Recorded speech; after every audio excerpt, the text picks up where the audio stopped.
Hello mga ka-hustler, happy morning, happy afternoon, and happy evening sa lahat ng mga viewers natin all over the world. Welcome to my video today, and right now nandito kami ulit sa Camp Fidel. So ilang beses na kami nakapunta dito sa camping site na to. Maganda talaga, maganda yung ambience, nakaka-relax, so maganda din mag-connect sa nature. So bakit ba kami nandito? Nandito po tayo kasi ayan, lakad-lakad muna tayo. Nandito tayo kasi celebration 'to ng birthday ng isa sa mga hubbers natin, si Ma'am Cheryl at saka si Sir Marlon. So, ang birthday ni Ma'am Cheryl sa 21, si Sir Marlon naman sa 28. So, nagkasundo na ngayon na yung celebration kasi ang daming mga event activities. Kaya ngayon na yung araw na free lahat. So, ngayon, ayan, papakita natin, punta tayo dito. Ayan. So, ito yung Camp Fidel. Ito yung Camp Fidel, ito yung pinaka-area niya. Tapos ngayon, papasok tayo and ituturo ko kayo dito sa loob. Tara, let's go! Alright, so ito yung pinaka-loob niya. Ayan. And then, dito pwede tayo maglagay ng mga tent. Katulad nito, nakapaglagay na ng tent dito sa side na to. And then yung iba nandun naman. Tapos ang kagandahan dito guys, kasi meron ditong swimming pool. Ito.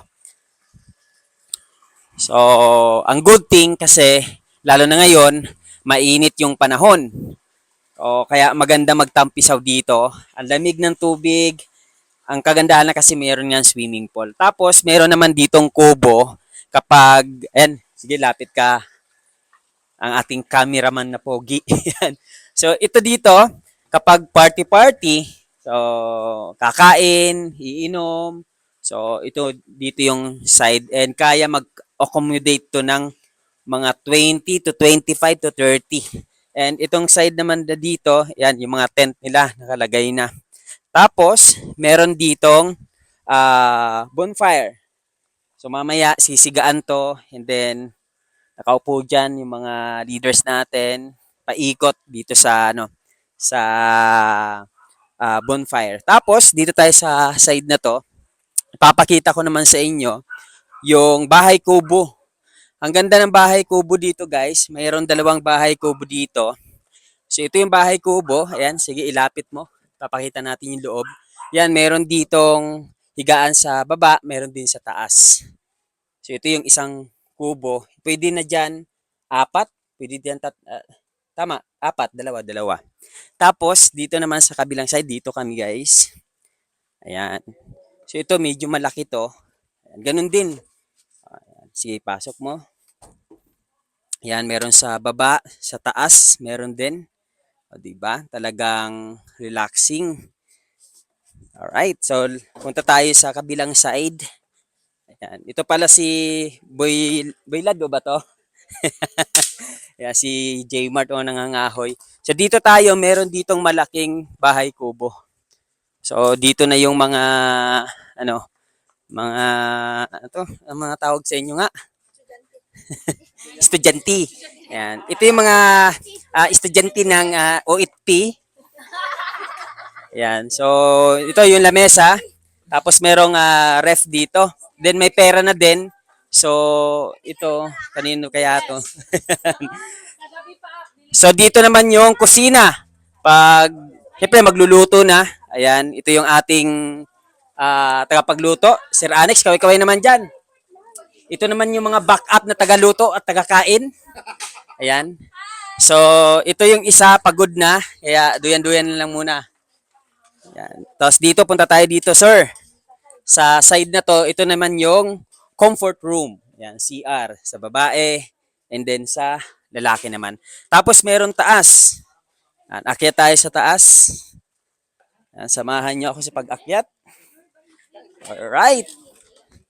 So itong taas guys, ang ganda dito kasi may kwarto, tapos may terrace siya. Halika dito. Okay, ito yung room number 1. Ayan. Room number 1. So pasok tayo sa room number 1 and i-click natin yung sana yung switch ng ilaw. Yan, ito yung switch ng ilaw. Yan. Halika, pasok ka. O tingnan mo naman, 'di ba? Ito yung isang room. So pwede na dito humiga yung tatlo. Pwede din dyan tatlo, syempre. Tapos, punta naman tayo dito sa may, isara muna natin syempre yung ilaw. Punta tayo dito sa second room. Yan, sige, pakita mo, second room. Yan yung second room na, pangalawang room natin. Yan, pwede din yan tatlo. And then, ito yung magandang side kasi pwede dito mag-relax. Pwede na din dito matulog eh. May sofa dito. Coffee ka, magko-coffee. Tapos ang ganda ng view, nakita mo. Mga dahon, puno. So nakaka-relax talaga. So baba naman na tayo. Yan, so punta na tayo ng baba. So mamaya mag-i-enjoy talaga tayo dito guys. So nagpe-prepare pa yung iba ng food, mga kain. So dito tayo banda sa side na to. Yan, so merong tent ulit dito guys. Merong tent. Ayan. So pakita mo yung taas. Tingnan mo, relaxing. Ba, yung huni ng ibon, yung hampas ng hangin, talagang nakaka-relax dito sa Camp Fidel.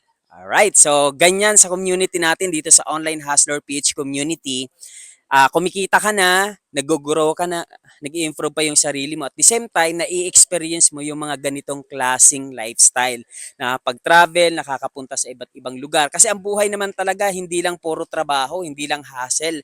Mas maganda, after hustle, talagang ini-enjoy mo din makapag-connect sa nature. Kasi importante yun. Kasi kapag nag-connect ka sa nature, nakaka-relax siya, nakakatanggal ng bad energy at the same time ng stress. Kaya nga pag pumupunta kami dito sa mga ganito, nag-grounding kami, ganito, pakita mo. Yan, so kailangan yung paa mo, try mong mag-connect dito, mag-grounding. Ito yung tinatawag na grounding. Yan, para ma-feel mo yung nature. Tapos ang pwede mo din naman gawin, sabi nga ng mentor ko, ihag mo daw yung puno. Di ba? Ihag. Pero pag may delikado.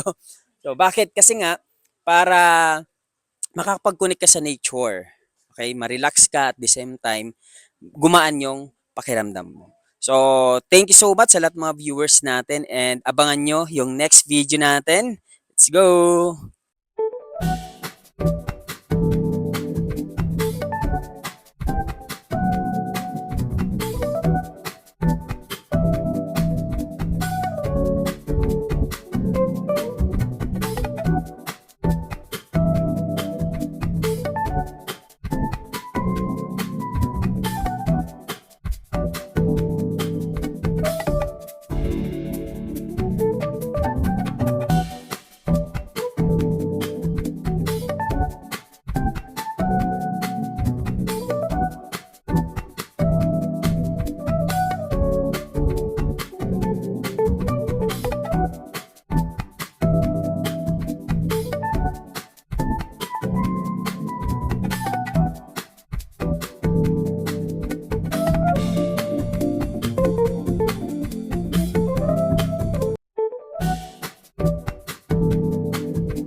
Uy, grabe ka naman sa ulit.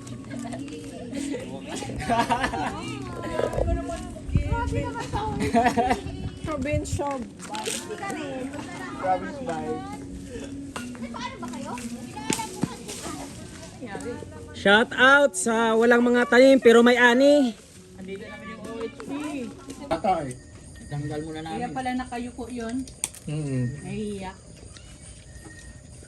Kasi yung nanay niya baboy. Nahiya. Sa'yo ba ito lang? Ano lang ba yan?